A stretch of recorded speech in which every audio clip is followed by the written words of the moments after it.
Muling nagpakita ng pisikal na sigla si Pangulong Ferdinand Bongbong Marcos Jr.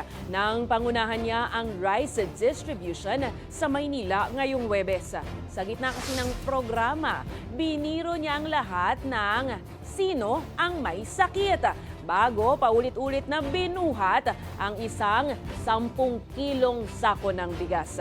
Kasama ni Marcos sa aktibidad sina Manila City Mayor Isko Moreno Domagoso at Vice Mayor Chi Atienza. Ayon sa presidente, bahagi ito ng layunin ng kanyang administrasyon na maibsan ang bigat ng pagkain sa mga pamilya. Sa ilalim ng biyayang bigas para sa Maynila, aabot sa 80 benepisaryo sa lungsod ang makatatanggap ng tig sa 10 kilong bigas ng 6 na beses sa loob ng isang taon. Abot naman sa 15 bilyong piso ang inilabas ng pamahalaan para sa programa habang pinalalawak pa ito sa buong bansa. Kasi wala tayong magagawa doon sa presyo ng langis.